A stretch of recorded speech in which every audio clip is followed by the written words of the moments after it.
Welcome, ladies and gentlemen. Thank you so much for joining us tonight. It is Wednesday night. It's your favorite day of the week because you get to spend it with your girlfriends. We got the crew in the house tonight. We got Laura, the Lions lover, and Beth, the Bills lover. I love the alliterations here. And you got your girl, Desi. I'm here representing the 49ers. And ladies, it's been another fantastic week in the NFL. Lots to chat about. But let's go ahead and catch up. How are things? What's the new? Life is lifing as it always is. We're getting super close to the holidays. We've got one more sick person in our house that we're trying to recover. So, tis the season, right? Hopefully we get it all out of the way, and we're all healthy for the holidays. Yeah, I would love that for you. Laura, what's new and exciting in North Kakalaki? Oh, geez. Everything. Gosh. Since last week, I started a part-time job, which is going well so far. And then doing my own business in the afternoons. And then, just preparing for the holidays. Fantastic. Yeah, Beth, I'm with you. Life be lifing. I'm just going to leave it at that. I feel like every day I just look older and older. Like I feel like this week has lasted forever, but I always live for Wednesday night when I get to see your beautiful faces and talk about football. So let's just peel the Band-Aid. What's up, Gabe? Gabe is in the house. Thank you for joining us. Before we jump into talking about the games from last week, I do want to mention we have an amazing guest that's joining us tonight. We're going to be talking about sports nutrition, and we're going to see if there's any connection between it and sports performance or injury prevention, or does it help or hinder or have any effect at all at people coming back from injury? So we're going to get all of those questions answered from a very reliable source, a woman who's been in the game for more than a decade. So we'll talk to her in just a bit, but let's go ahead and chat. Laura, let's start with you, sis. You like to rip those Band-Aids off. So get it done early, right? Get it over with. Yeah. So the Lions did not have a fantastic week this week. We were playing the Eagles, which, I was hopeful we'd beat them, but they are the Super Bowl champions. And, it was definitely, this one was one I kind of had in the possibly L category, but it was the way in which we lost to them that was just horrible. They didn't play fantastically either. It was just a mess. And we didn't score a lot. We had a beautiful touchdown by Jamison Williams, who then Hangle McCringleberried it, as they say. And who says it? Who says that? Apparently, everybody since the Panthers game a couple weeks ago or last week or whenever it was, where the kid did the actual Key and Peele the pumps, and so now they're calling every time you get a celebration penalty a Hingle McCringleberry, they being fans, I suppose. But anyway, he jumped up and hugged the goalpost, and that's not allowed. So it backed them up for the extra point, and it cost us the extra point, and that just started downhill. Listen, NFL, if anything, can we just have our touchdown celebrations? Like, if you're not hurting anybody, can you hug? You can't hug a goalpost. What are we even doing here? Right. Well, you can have elaborate skits with the entire team and not a single penalty called, but you hug a goalpost. And also with the pumps, like if we just didn't make a big deal out of it, no one would care. The only reason we know is because people throw flags and make a big deal out of it. But the other thing I want to point out is, last week or, the week before, Dan Campbell was calling the plays. It seemed great. It seemed like it was turning us around in the right direction. But this time, same thing apparently was happening. But Dan Campbell, this goes to you directly, Dan Campbell. Please stop going for it on fourth down every single time. There are times that you should not do that. And that was every time you did in this game against the Eagles. So let's stop. And that's my message. Laura has spoken. Beth, I think you're rubbing off on her. Sorry. Well, it worked for you last week, right? It did. Look, Josh gives a shit now. Well, let's get into it, Beth. Let's talk about your Bills.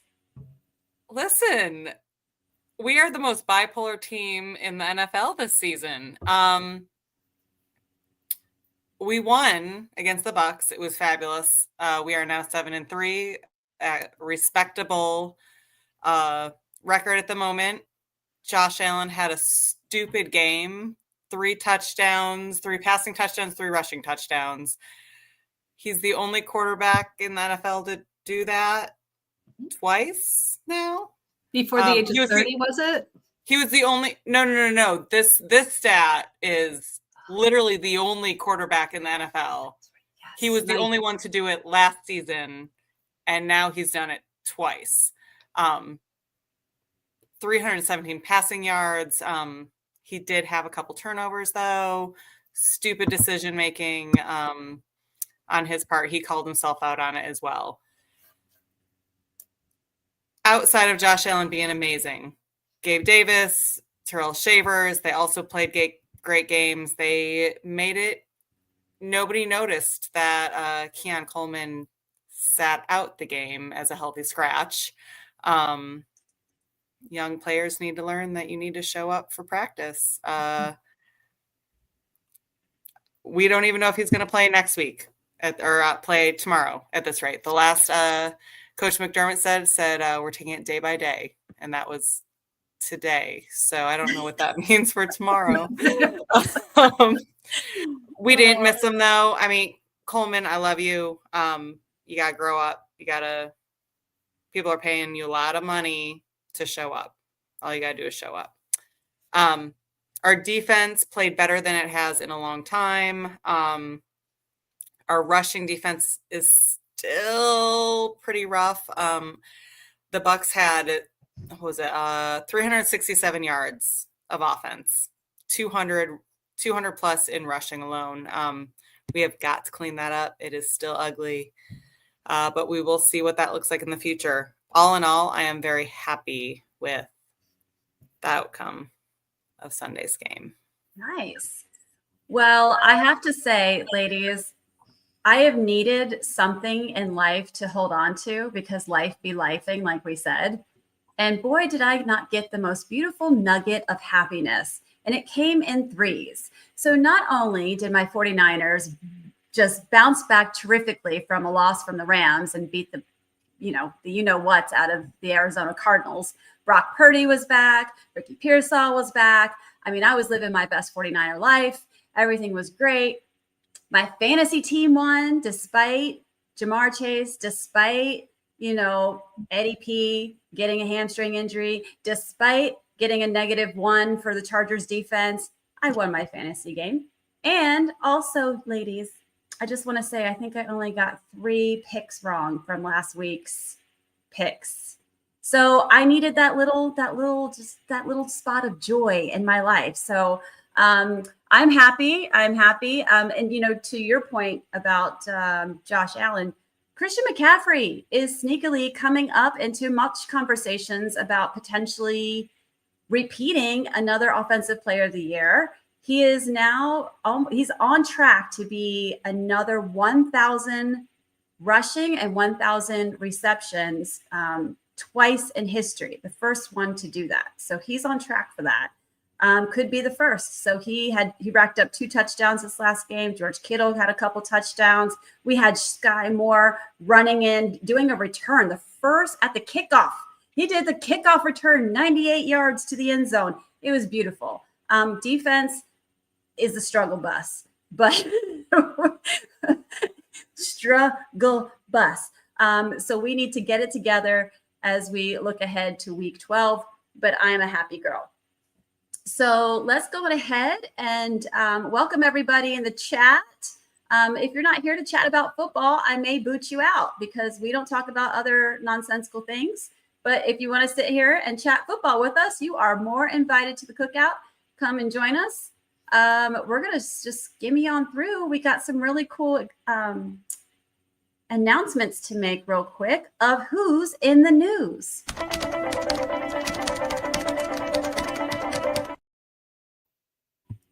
today we bring you joy and happiness.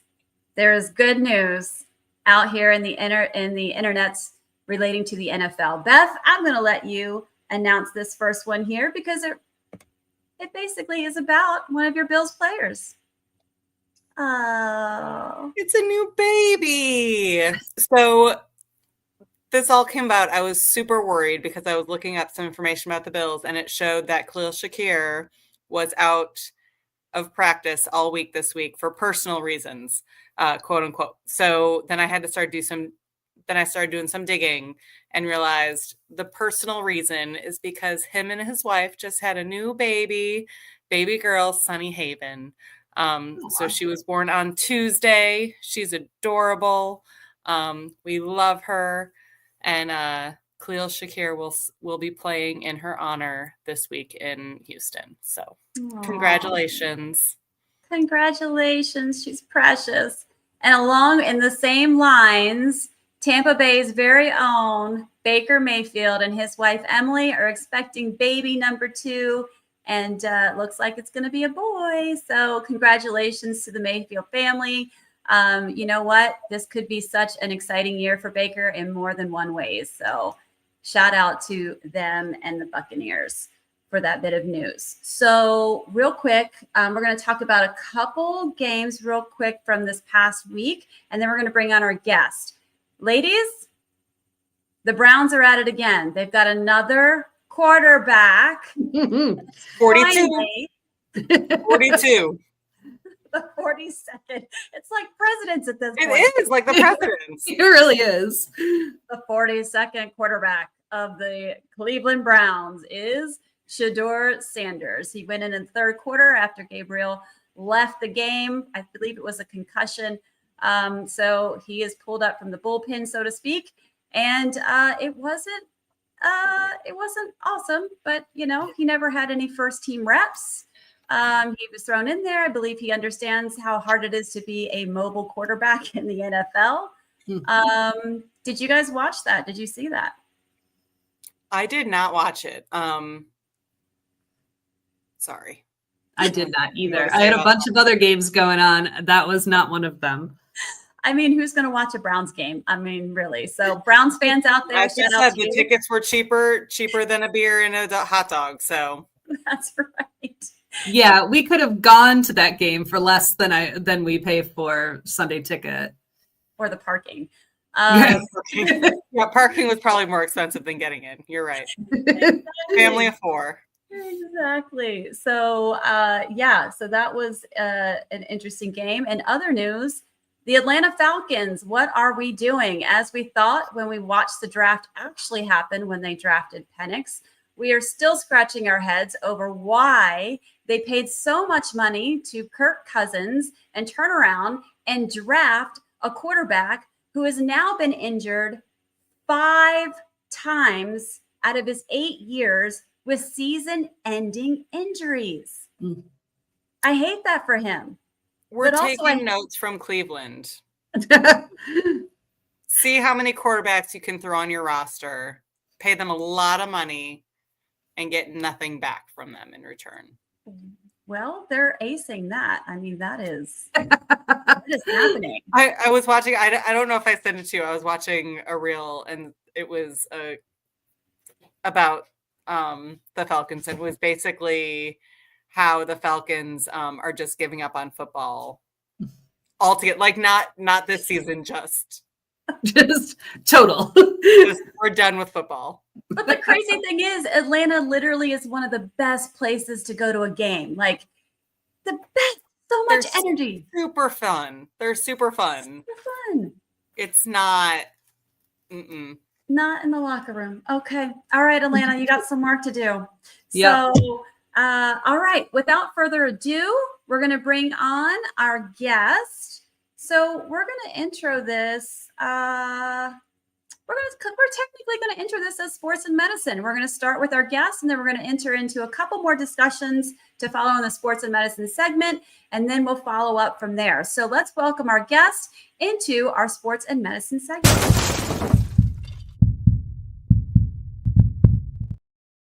All right. right. Since becoming a registered dietitian in 2012, Cassandra has helped thousands of people improve their health and quality of life through balanced, evidence-based nutrition. Her private practice launched in 2016 with an approach that looks at the whole person, not just symptoms. By considering lifestyle, genetics, environment, and personal health history, Cassandra works to uncover root causes and restore balance from the inside out. Her focus is on nutrition for resilience and well-being, helping individuals build confidence in their food choices and develop sustainable, lasting habits. Her educational background includes a master's degree in dietetics and nutrition and a bachelor's degree in exercise science, a combination chosen intentionally as joyful movement has always been a cornerstone of her approach to wellness. As a seasoned fitness instructor and nutrition educator, Cassandra also served as a trusted media resource, sharing accurate and practical guidance with communities across Southwest Florida. Cass, girl, you're in the house. Welcome, welcome. Thank you. I'm still surprised that you can't hug a goalpost. I'm like shocked at that. I didn't think. I mean, crazy, right? The question is, will he get fined? I'm waiting to see if they'll get fined. He did $25K for that. Oh my God. Okay, listeners, I need you to remember that because later I'm going to bring up where that money could be used to help somebody else. We talked about this pre-show. I am saying it when we get to that part. That's hilarious. So Cass, welcome. You are amongst the girlfriends here. We've got some listeners. I love it. So happy to be here. And we go back several years. We've worked together. We sure do. But I don't know that we've actually things. been able to have a conversation that revolves around nutrition and sports. So, I mean, walk us through what are some of the most important, what do we need to know about performance nutrition? Let's start there. Yes. Well, first of all, I'm really happy that this topic is getting attention because 100% nutrition choices can help athletes move better, recover faster, and become stronger. So if you think about like an athlete's body or anybody's body really as an expensive car, you wouldn't expect a car to run properly on like cheap fuel or even worse, like no fuel at all. So the same goes for athletes or for non-athletes as well. But definitely underfueling can lead to fatigue, and that can lead to muscle loss and then lack of strength and then impaired immune function. And all of that can increase the risk of injury. And then it can also influence how fast someone recovers and goes back out there on the field. So to answer your kind of like original overarching question about injuries, if an injury, was to occur, the nutritional needs definitely change in a couple different ways. I mean, I think people usually think about protein first, but protein needs are going to be increased because the body needs to repair damaged muscles and damaged tissues, depending on, the severity of the injury. But protein is also important to prevent what's called muscle atrophy. So if you think about when an athlete gets injured, there's going to be a period of inactivity. And during that period of inactivity, there is a risk of muscle loss. So it's not that, consuming protein is just going to, make them just pop up with new muscles, but it can prevent a significant loss or muscle atrophy, which is important. And then there are specific vitamins, specifically vitamin C and zinc would be important for wound healing, depending on even any injury is going to be important. Wound healing is going to be important. But vitamin C is specifically important for collagen production, which can then restore like strength and elasticity to the injured area. So yes, most definitely our nutrition makes a big difference with preventing injuries, but also recovering fast and safely. Very cool. Let me ask you this. Vitamin C is also an important antioxidant, which is helpful in decreasing the inflammatory response to these things too. Is there a difference between nutritional needs when there is a muscular injury versus a bone injury? Yes, just like small nuances. Like for bone healing, for example, vitamin D is going to be paramount. With muscle, there's probably going to be a higher priority for protein. but no matter what, like balanced, good nutrition, anti-inflammatory diet is going to be important. So while an athlete is healing, an anti-inflammatory diet, it would be important. So not turning to alcohol or like processed sugar, or obviously none of that would be a great idea. And sticking to antioxidants and just a really like overall healthy whole foods diet would be the best bet. Okay. Let me ask you this. At what stage would you say pulling in a dietitian into an athlete's team, right? Because there's always a team, their coach and maybe a trainer, and they tend to accumulate these folks that help them reach their athletic goals. At what stage, athletics in the adolescence is becoming so huge and competitive. What stage, when would you advise a parent or a coach to say, hey, let's think about bringing in a dietitian to help this athlete in their goals? Yeah, it's a great question. And I think about my own family and specifically my nephews with soccer, and they're in elementary school. And I think that is the best time. And I try to dabble and give them my little thoughts as much as they'll listen. But preventing injuries at that age, at any age, is important, but especially that age, because there's so many things going on. Like they're growing, they might have an appetite, they might not, depending on kind of like what stage they're going through at the moment. But I would say elementary school. And honestly, my older child is in preschool, and I do nutrition classes for the parents of the preschoolers. And I know this doesn't have to do with athletes, but I think it's important for all ages is really what I'm trying to say. And I might just be saying that because, I am a dietitian and it's just the focal point of my life. But I think it's never too early to start talking to kids and adolescent athletes about healthy carbohydrates and protein and healthy fats, and how that can all balance in a really nice way to help them get to whatever their goal is. Yeah, I have an athlete who during cross country, they were running 50 to 60 miles a week. And trying to keep up their nutritional intake was pretty intense. And I basically was like, if you're not eating, you're not running. And just trying to make them eat is tricky. So that's kind of, as a parent of an athlete, trying to figure out what the balance is and when do you elicit, how do you figure out what the nutritional needs are? So that's really important. Yeah. And that can be, it can almost be, dangerous when we think about, like, if they're just running on fumes. Like, again, if you think about like an expensive car that's just running on fumes, I feel like it could just blow up at any moment. But if we think about things like if a teenager is running that many miles, and say we're in Florida and it's super hot, just 2% drop in body water can impair performance, which can slow reaction time, increase fatigue, make it harder to regulate body temperature, and all of that can increase the risk of getting hurt. And that could be like, who knows, it could be a career-ending injury that could have been prevented by just smart nutrition choices.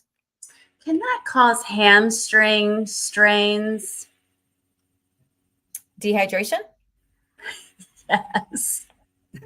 Oh, is that what you're asking? I couldn't see. Yes, there's a reason I'm asking this, which is why I'm highlighting it right now. So there's a certain team keeps getting hamstring pulls, and like the collective fan base we're losing our minds because, we're trying to identify where they're coming from.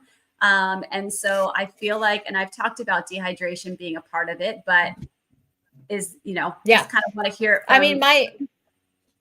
My first thought would be, there are dehydration related muscle cramps and fatigue that can lead to injuries.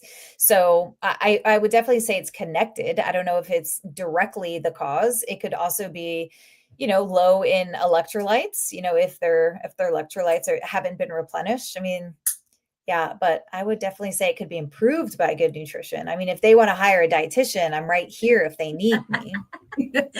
Yes, reach out to my girl for sure. One area many athletes overlook is nutrient timing. Can you talk to us about that, and how's that beneficial, and what does that even mean, timing? Yes. Yeah. So the timing means, Okay, so referring to fueling our body. So before, during, and after exercise, it's going to be important to allow the body to perform optimally and then recover optimally to go back the next day and do it all over again. So I think it's really important for athletes to experiment to determine the optimal timing for them because it does depend on, is this high intensity activity? How long is it? Is it endurance training? Is it quick bursts of energy? So there's kind of, some nuances in there. But no matter what, 1 hour or less prior to training, you want to have some easily digestible carbohydrates. So that could be like, it could be like a banana and some almond butter or peanut butter, not a lot. We don't want like a heavy amount because it's going to be heavy in the stomach and that's not going to go very well at all. But definitely something within 1 hour prior to training. And then during workouts, it does depend on how long it is and kind of what we're doing. But if the session is over 90 minutes, you would want some quick carbohydrates. So again, it's going to be digested quickly. So there are like these sports gels that, people can get into. Dried fruit can also be an easy one. Fresh fruit like a banana. It does depend on what we're doing. So for swimming, like 800 miles, like we're not going to be able to just like eat a banana while swimming. So it does depend on what you're doing. And then after training, I think before and after are the two most important time frames, because if you're not fueling before, you're going to hit a wall, which is not going to be helpful. And then afterwards, between 30 and 60 minutes after training, this is kind of like the recovery window that you want to take advantage of. And athletes need, and regular people as well, we need carbohydrates to fuel, we need protein to repair, and we need fluid to rehydrate. So honestly, the quickest, easiest form of like food after a training workout would actually be low-fat chocolate milk. And I remember I knew someone who was in the NFL and there was always chocolate milk like on their way out. And I always thought that was so interesting because I remember reading about it and learning about it. And then I was like, oh, that is really a thing that people go for, athletes go for chocolate milk, So. And non-athletes too, just so you know, Cass. Okay. So I am not an athlete, so I do not know that. I mean, I do Zumba, but it's not the same as, the Iron Man or anything. Yeah. Ladies, do you guys have questions for Cass? Well, we have a question from the listeners, and to go to your topic of that kids should be, very attentive to what they're eating. We've got a young fan, 13, who wants to know what to eat to gain weight. Ooh, this is a good one. And also a conversation that I do have with my nephew around the same age. So to gain weight, really what we need is probably just a higher amount of energy intake, which is overall calories. But the overall calories that we're consuming or drinking, we want it to be coming from healthy sources. So my first thought is things like peanut butter, almond butter, if you're into that, fish, if you're into that. I hope 13-year-olds are into that, but maybe they're not. Avocado, I don't know if I said that already, olive oil. These are all omega-3 healthy fats. So they're higher in calories. So they have a bigger nutrient density, if we want to put it that way, but really just a balanced diet. So fresh fruits and vegetables and whole grains, like oatmeal for breakfast with banana and a little bit of peanut butter would be perfect. So also, before I forget, on that same note, whey protein has the highest amount of a specific essential amino acid called leucine. And leucine is specifically really studied and proven to be helpful for protein muscle synthesis. So if you were to have a nice workout, not immediately, but within 30 to 60 minutes after that, either chocolate milk or a protein shake that has whey protein in it, because that has the highest amount of leucine. And what about our dairy sensitive or dairy allergic? Yes. Folks? I'm glad that you asked that. So leucine is also in plant-based proteins. So like soy protein, pea protein blends, lentils, beans, pumpkin seeds, and quinoa. There's leucine in those. It's just you need a larger like portion size because a typical serving of like chicken, turkey, eggs, fish, especially tuna or salmon, is going to have 2 to 3 grams of leucine, a typical serving, which is what we want. But if you're going the plant-based route, which I definitely advocate for, it's just going to be a bigger portion. That's really all. Okay. Well, that's great. Beth, any questions?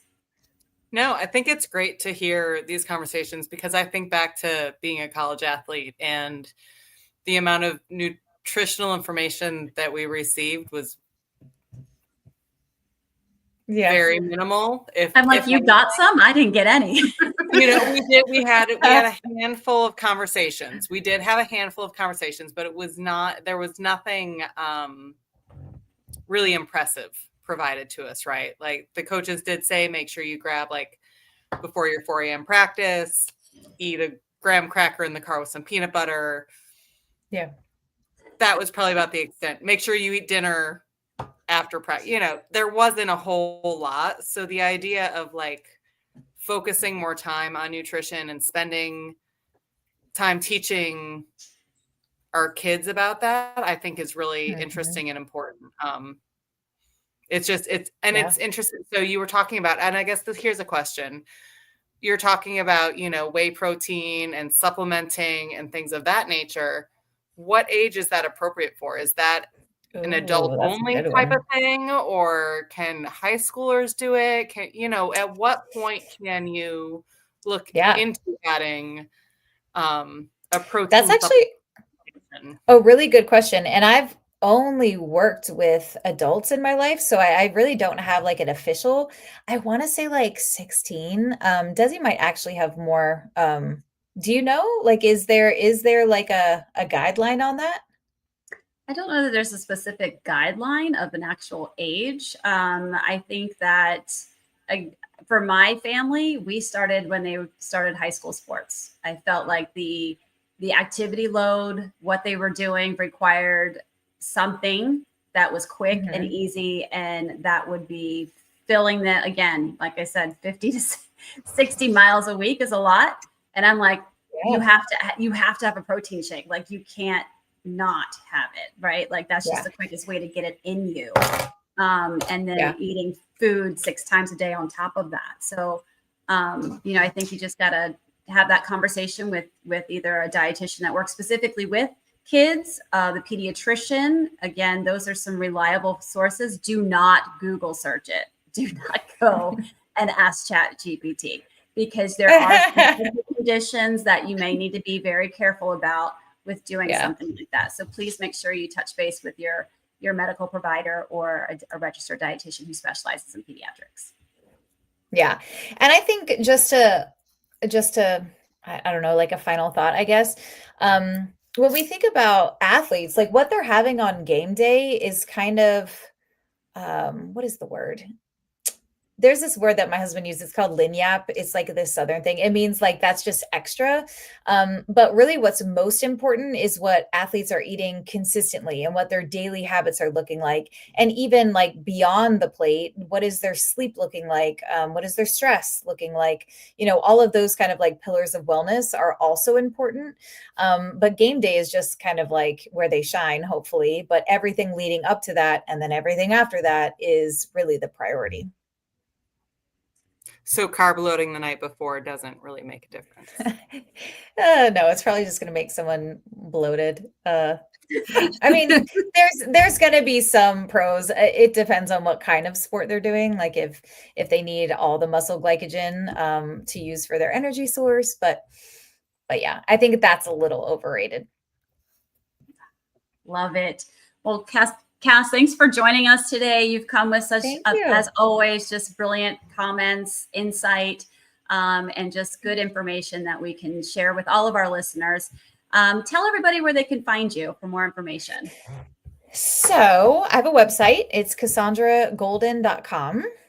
And I'm also on Instagram. What is my Instagram handle? I think it's nutrition underscored, right? Nutrition. Yeah. Nutrition underscore nibbles underscore dietitian, something like that. You can just find me through Desi. Yeah, and you can find me watching the Saints games. I will probably not know any of the rules, but I'll be in the background cheering and wearing gold. I don't know if that's a good thing to say out loud or not, but Oh, as well, and you know that you can't hug that I learned. A yeah, goalpost. a goalpost. There you go. Yeah, it's The only unless I rule want to you lose really need to know. 25,000. Right. Sheesh. Mhm. Well, Cass, thank you, ladies, for having me. hey, Yes. come Thank back you. anytime. I'm sure we can think of more questions to ask, and as the season I'll goes be on, here. we may just do that. So, thanks, Yes, Cass. sounds good. Thank you. Have a good day, guys. Bye. All right, to continue on, what great information, right? To continue on, we're going to cover real quick. So shout out to Coach Crocky and or B Croc, P Croc, is that what? Brian Peacock and Eric Crocker, who covered Locked On 49ers show. If you listen to their show, they were talking a little bit about Brandon Ayuk's injury and why other players with kind of comparable injuries are already coming back, or it's not taken as long. What could be the holdup? And I think Peacock actually said it, and I just wanted to validate him. You don't know what type of tears these are. So just because, Brandon Ayuk had an ACL and MCL tear and meniscus tear, you don't know, was it a full thickness tear?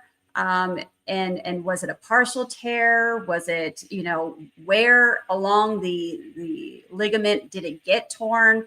There's lots of different things that can change kind of the surgical outcome and the surgical planning. So Nutrition, as we've learned. Right. very much so, nutrition. And so if someone had like a partial MCL tear and a full thickness ACL tear, I mean, that person's probably going to come back quicker because, you can heal a partial MCL tear without surgical intervention. And the surgery really is the ACL. He had a meniscal tear as well. So, I mean, Beth, did you want to add anything to that comment? No, I think you're right, though. I think we need to stop comparing each injury with another injury. There's so many extraneous factors that go into the healing process and the rehab process that while, yes, it may be taking longer, like we've said in the past, we'd rather have it healed and have it stable versus re-injuring too quickly and returning too quick. So, yeah, I mean, you can take anything, right? I mean, everybody got, COVID, and we all got it at different levels. Just because we all got the same thing doesn't mean that our bodies handled it the same way. So, so I hope that answers some questions. I thought it was great discussion that they had on that podcast, and I thoroughly respect what they both do and what they bring to us 49er fans. So keep doing what you're doing. Just wanted to address that with Beth here present too. And lastly, the injury we want to cover today is Lane Johnson of the Eagles. He got a Liz Frank injury. So we're going to talk about Liz Frank injuries. Liz Frank injuries is a midfoot injury, as you can see on the pictures here. Your toes, you have your toes, and then the toes kind of connect into bones called metatarsal bones. And then the metatarsal bones connect to tarsal bones. And right around there is the Liz Frank joint complex. And it's kind of just a band of tissue that kind of pull together the bones, because their bones they're not like joints that connect and stabilize each other through a joint, much like an elbow would or a shoulder joint would or a hip joint would. So you've got this strong band of tissue, fibrous tissue that goes around it that you can see if you're looking at the YouTube page that we have up or our YouTube channel. It's kind of like a pinkish looking band that's going across there. Fun fact, Liz Frank injuries are named after Jacques Liz Frank de Saint Martin. That's very, very official. I just want you guys to know. Very French. I looked this up. And not to be confused with Lisa Frank, very little to do with rainbow unicorns and dolphins. Very not French. Very not French. Very 90s, very notebook. Well, this is very 1800s, just so you know. So Jacques served in the Napoleonic army and observed midfoot injuries in the cavalry soldiers. And so that's how Liz Frank injuries came to be called Liz Frank injuries. So this Liz Frank joint complex, when you have a Liz Frank injury, it can be injury to this fibrous band. It can be an injury to just kind of like bones kind of separating or dislocating, or it could be actual fractures or any combination of them. The important thing to know is this Liz Frank complex, joint complex, is responsible for stabilizing the arch. So it's what helps create the arch in your foot, which is critical in pushing off as you go through your walking gait. So right now, we are not fully aware of what kind of Liz Frank injury Lane Johnson has. But what we do know is he's going to be the second lineman out for the Philadelphia Eagles in the upcoming game against the Cowboys. Their center, Cam Jurgens, is also out with a concussion. So I'm going to put Beth in the driver's seat here. Beth, talk to us about what this will look like from a rehab perspective. I think they're hopeful that he'll be back in 4 to 6 weeks. What's the difference if it's soft tissue versus if it's fractured? Is there really that much of a difference? Month. There's months difference. Yes. So listen, if we're talking just a strain or a sprain versus a fracture or dislocation, we're looking at if there's a fracture or dislocation that requires possible surgery, mobilization for 6 weeks prior to rehab. If we're talking just a sprain, depending on how severe the sprain is, 4 to 6 weeks. He's back before playoffs. I believe we were talking a little bit about this before we went on air. They're waiting on an X-ray or an MRI. They're concerned about swelling to kind of see if it goes down, so they can truly see what the damage is. They're hopeful, again, kind of like we said a week or two ago.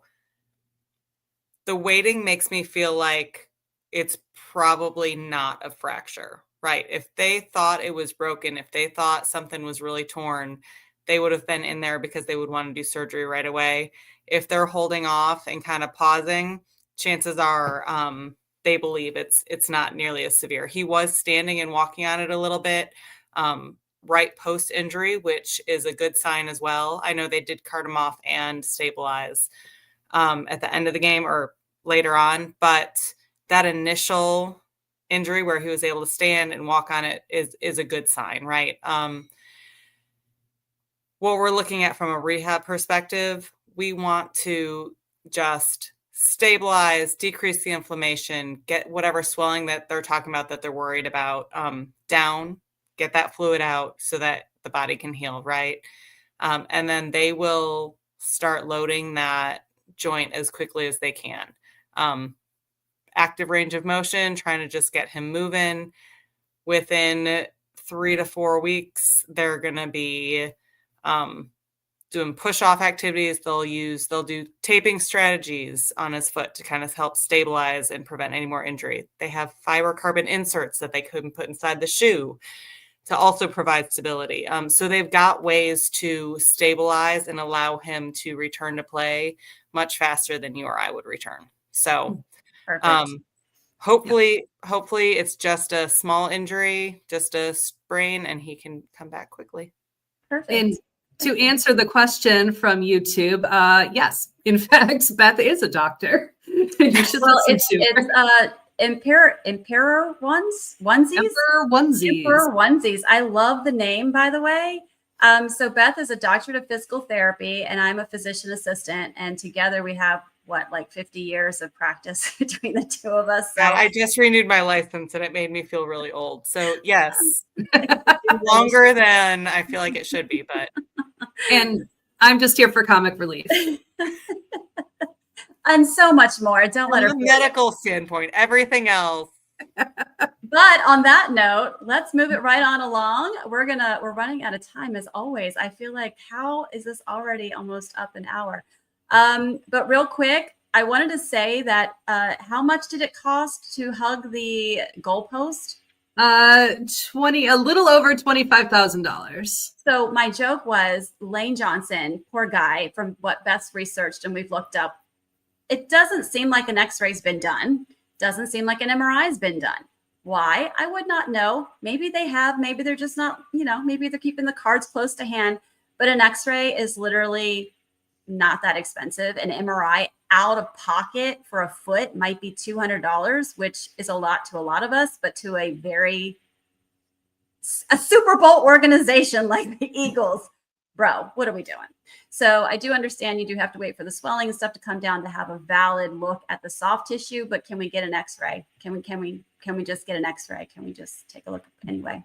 Sorry, Lane. I guess, I don't know. Eventually they'll figure out which way the injury is for your Liz Frank injury. But let's move it on along.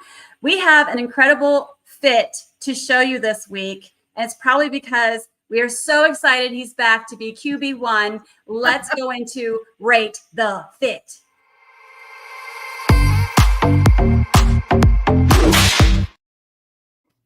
Now, this was not unanimous, but I feel like the picture did not do its justice. When you saw this man live in action walking in the tunnel, I'm like, wow, he's going to be our winner this week. And it's none other than Jameis Winston, QB1 for the New York Giants, coming in with this brown, beautiful sweater.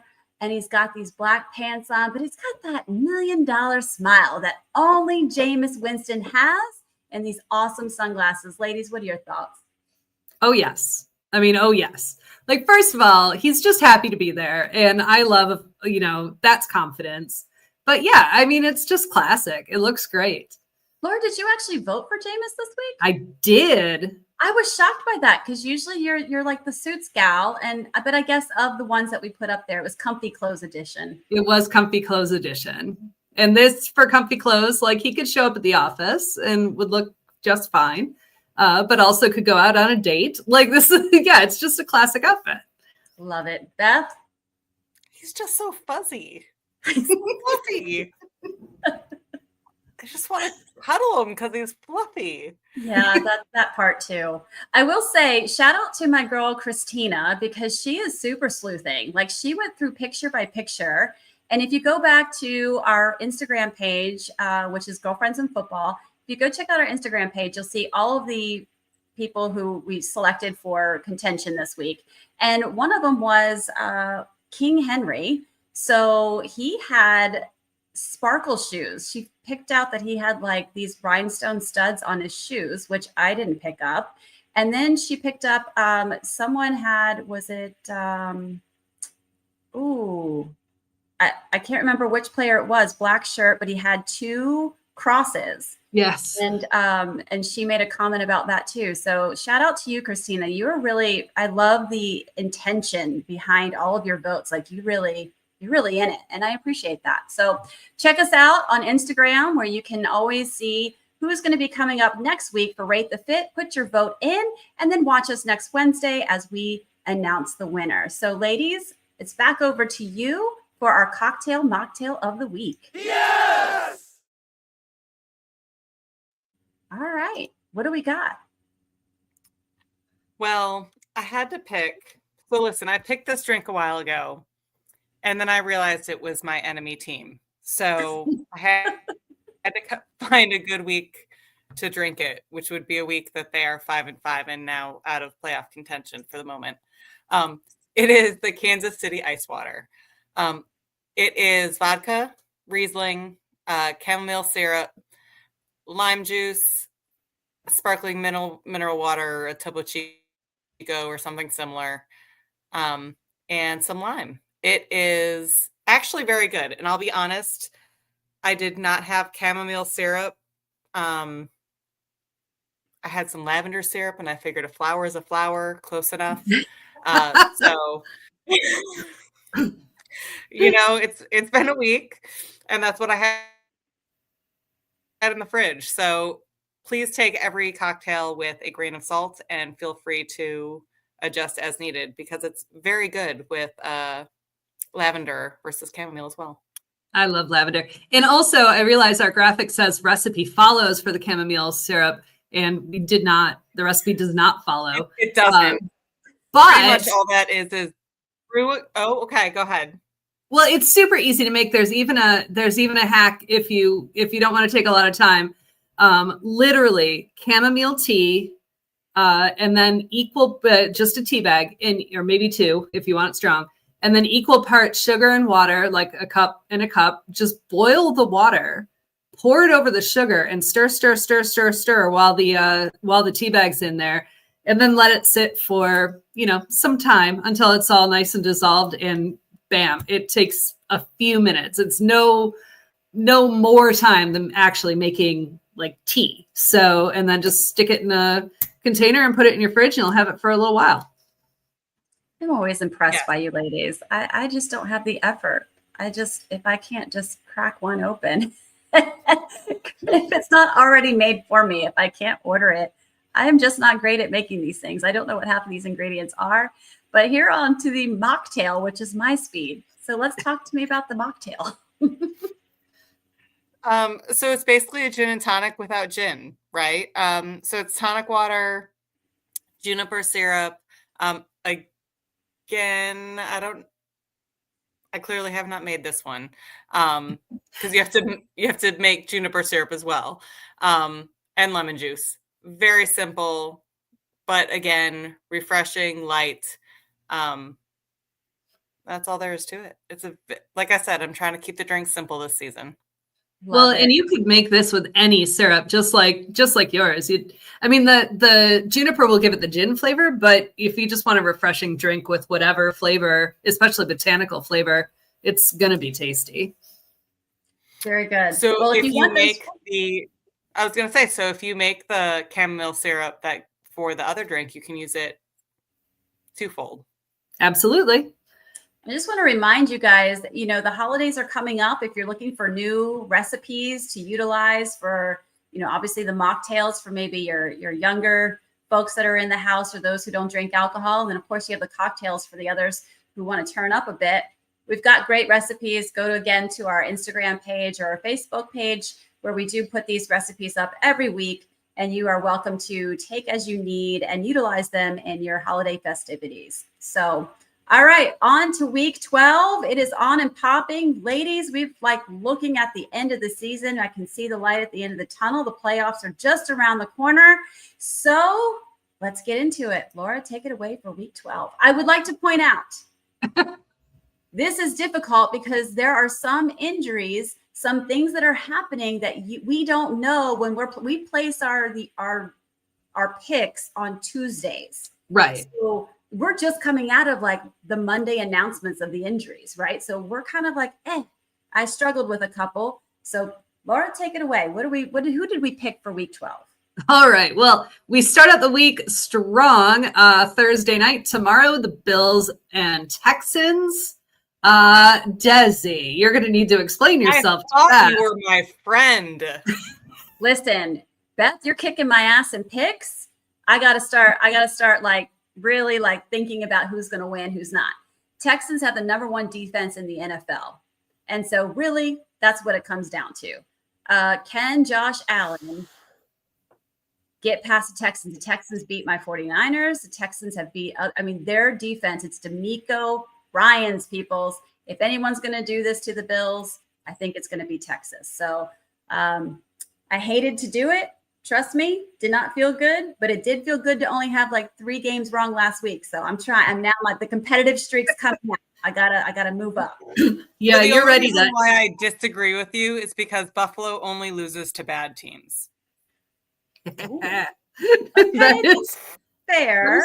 A fair assessment. I don't think the Texans are that great otherwise. Except for their defense. You just said. Yeah, but I think collectively, what are they? We'll see. We have less than 26 hours and we'll have an answer. Right. Then we move on. Sunday, we've got the Steelers and Bears. The Bears have been tearing it up, but NFC North cannot. So you all pick the Bears, I pick the Steelers. you could be right, but I just can't put my little icon over there. Well, this was one of those games. So you've got Aaron Rodgers with this fractured wrist, and they were talking about, will he need surgery? Which I'm like, his wrist ain't that bad. It's his left hand, you know, and it's like, so I think he wants to play, but they haven't come out and said whether he's going to play or not. So I think that's where I'm like, okay, is he going to play or not? And so I kind of put it more towards the Bears. By the way, the Texans record right now is 5-5. So that's where I'm like, their defense is great.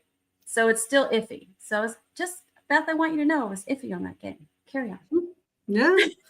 All right. Pats and Bengals. I picked the Pats. They've actually been doing pretty well recently, as much as my heart hates to say that. So, but you all picked the Bengals. Bro. I cannot pick the Pats. No, I understand. Just, yes, I get that. Maybe I didn't know that Jamar Chase was already going to be out this game. I don't know why I picked the Bengals. Who's going to be the quarterback for the Bengals this week? I think Flacco's back. I do think Flacco's back. I think Flacco is back. So we're not, okay. But we're not at Joe Burrow level yet. No, that's supposed to be next month, allegedly. I'll believe that when I see it. I'm still kind of like, meh, but we'll see. It'll be one of those Aaron Rodgers thing. Like, if they're playoff contention, he'll show up. If not, they're not going to worry about it. Right. Would be my guess. You mean his Achilles tendon year?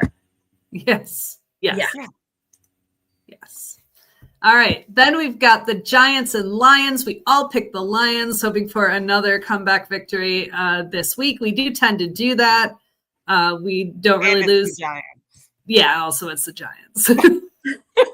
We just sang Jameis's praises, and now we're like, nope, he's not going to win. He'll win the pit, but he won't. It's at Ford Field. Ford Field is, I mean, Lions fans are loud. Like, I have never been in a stadium as loud as Ford Field. And yeah, so I think the Lions probably do have this. So knock on wood.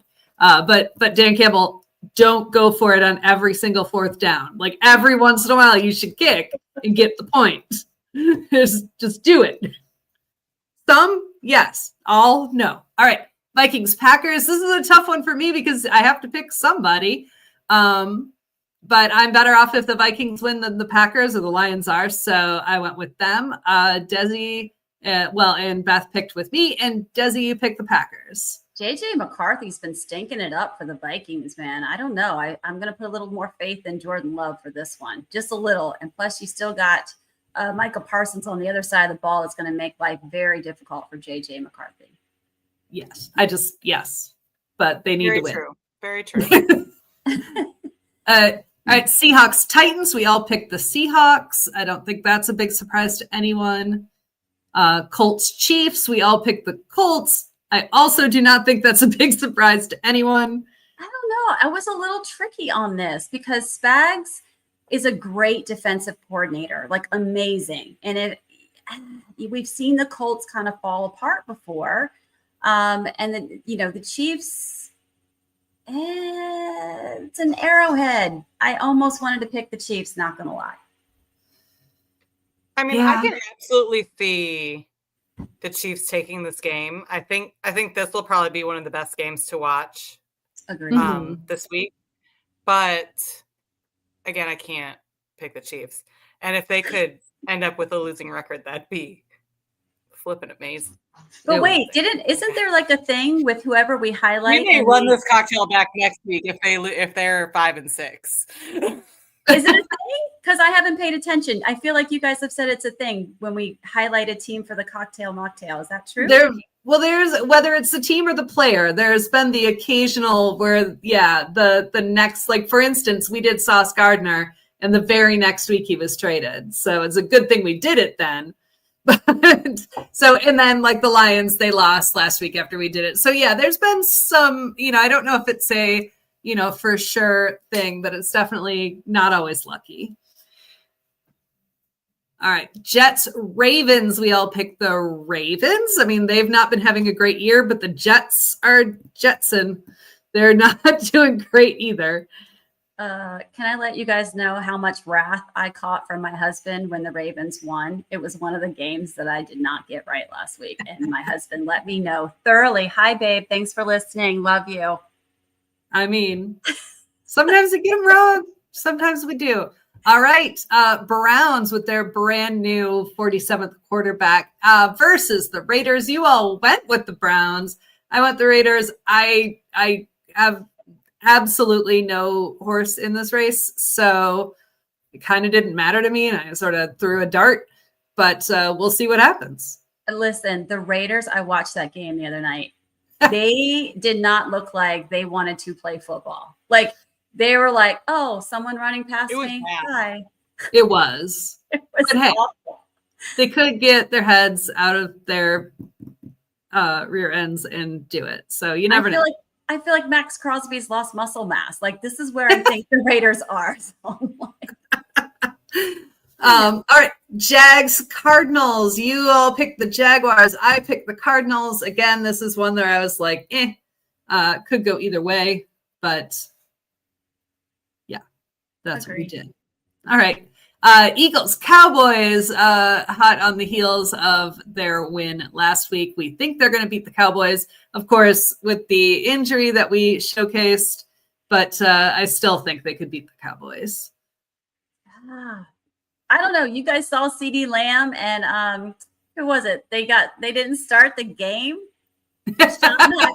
Schottenheimer was like, I'm going to fault them because I guess they were out partying in Vegas the night before and they didn't meet curfew and they got in trouble or whatever. So they missed one. Bad, yeah.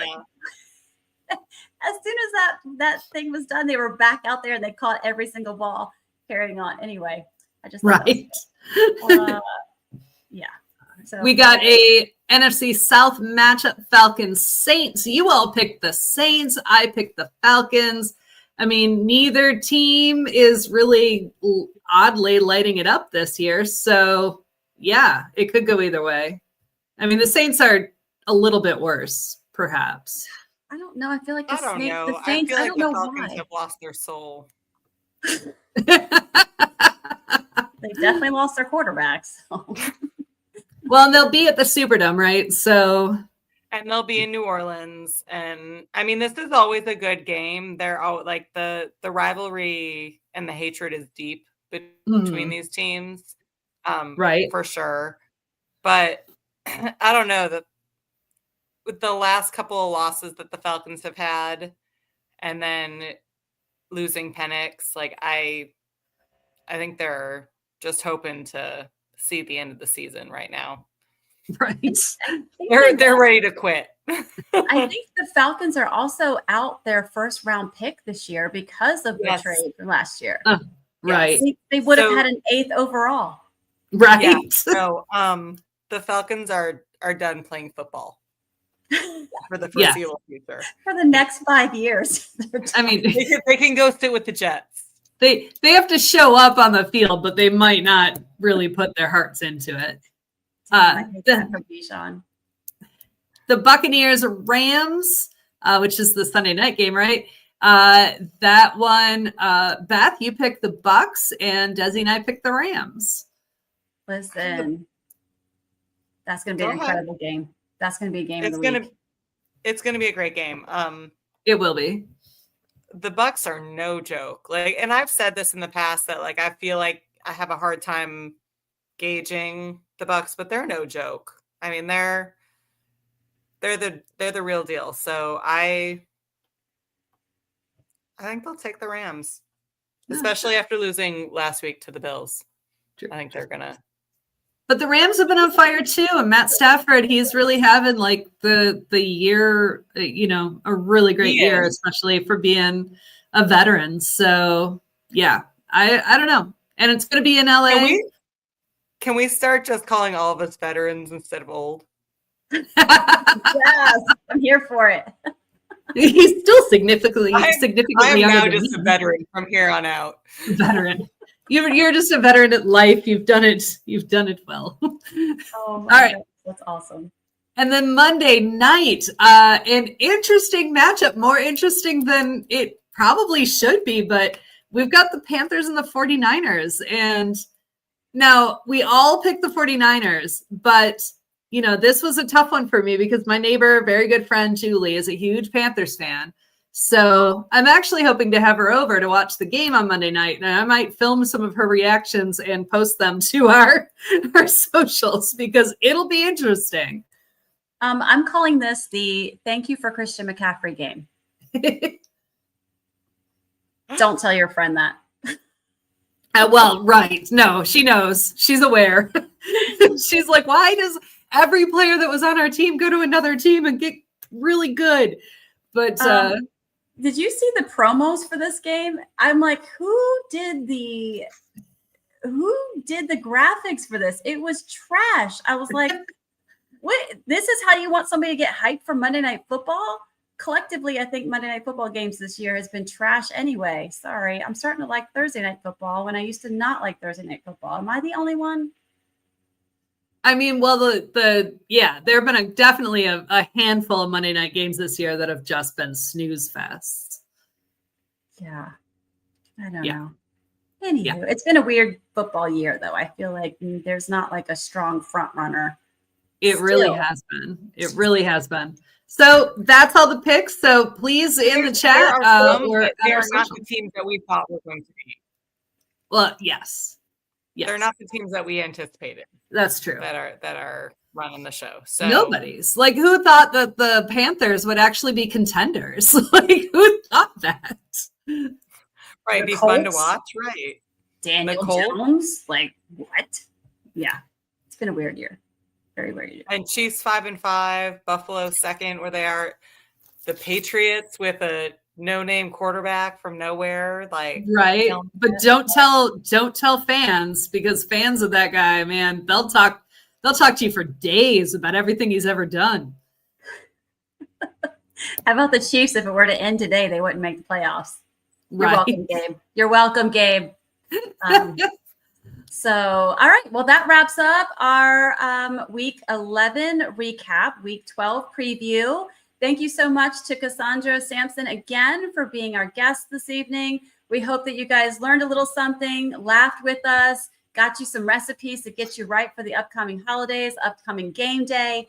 Join us again next Wednesday as we do it all again, recapping week 12. You'll be here with us, the girlfriends. And check out our socials while you're at it. Instagram, Facebook, we're all there. Girlfriends in Football. We will see you next week. Happy football. Go Bills.